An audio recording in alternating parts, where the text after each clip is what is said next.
As a pediatrician, we watch the cognitive development of children. There are 4 basic stages. There's one called sensory motor between the birth to age 2, preoperative stage between 2 and 6, concrete operational stage between 7 and 11, formal operative stage between 12 to adulthood. The sensory motor stage, birth to 2, pediatricians watch these children very carefully, going from a lying to sitting to standing position to more complex situations, sometimes saying 2 to 3 words since by the age of 2.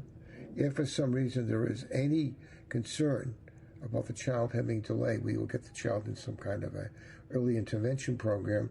But then when it gets a little bit fuzzy is when the kid gets about 2 years old, not up to the age of 6, they have a pre-operational type of stage. Can you define that a little bit more?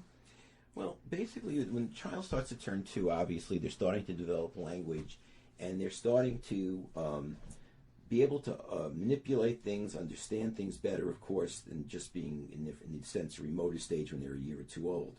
But they still are having trouble really understanding concrete logic, building and inductive reasoning.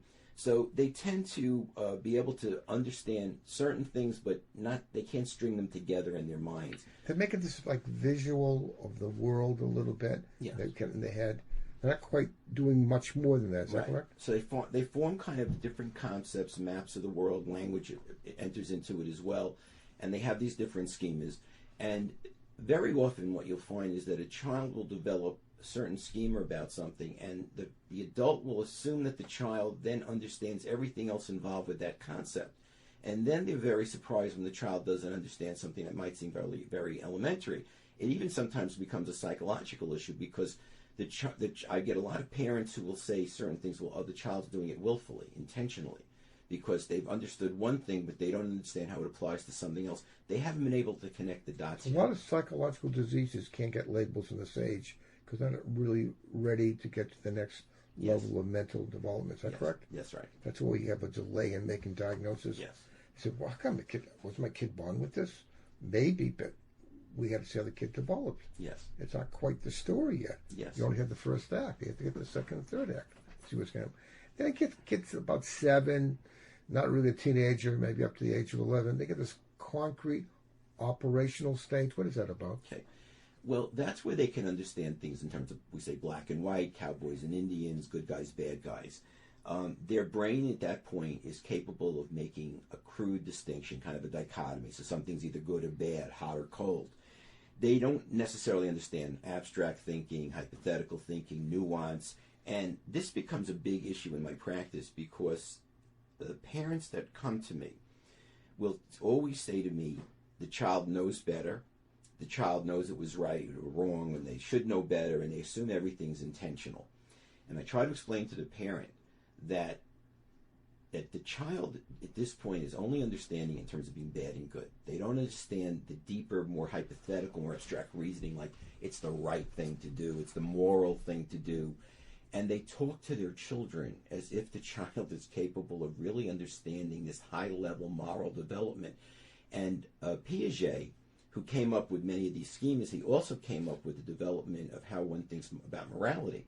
And it really isn't until someone is way into their adolescence that they have a true ability to understand morality, to do things for the common cause. That's why it's very hard to label a kid with major psychological diseases, even at this point. Yes. Is that correct? Yes, very much so.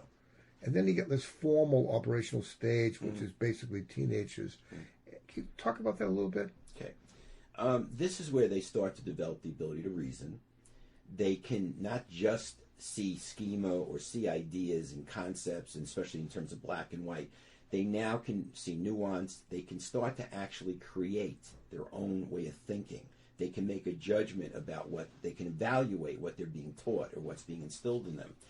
And so very often teenagers go through this phase when they first develop it, that it's such a new, fascinating skill for them, that it's feeling that, first of all, they can challenge their parents. They don't just take what the parents say as being wise and true.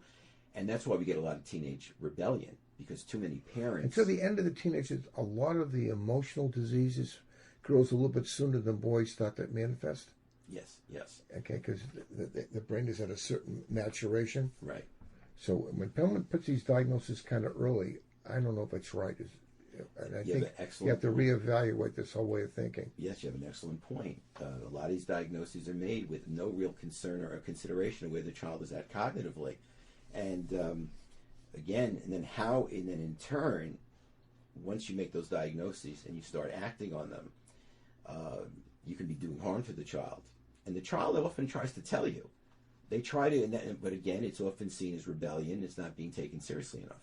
So if a child is a criminal at age, say, 14, they cannot treat the kid like an adult if they're being honest about it. Yes. They don't think the same way as an adult. Even though the evil result might be the same, the thinking behind it may not.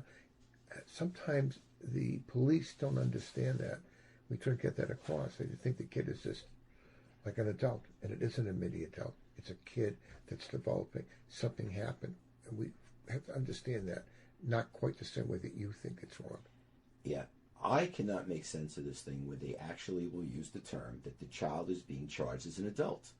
It's an oxymoron. How can that be? It's a paradox. It's a contradiction. How can you charge a child as an adult? A child does not have the mental, cognitive development that an adult has. Now, that doesn't mean, of course, that nothing is done to educate, rehabilitate, keep society safe. But to use that phrase and it creates such ignorance, and there was a time many years ago, and it's become politically out of favor, where yes, children were tried as children, and it was seen as they were malleable and that they had potential to be rehabilitated, and that you couldn't just charge them as if they were an adult making a conscious decision. But that seems to have gone by the wayside.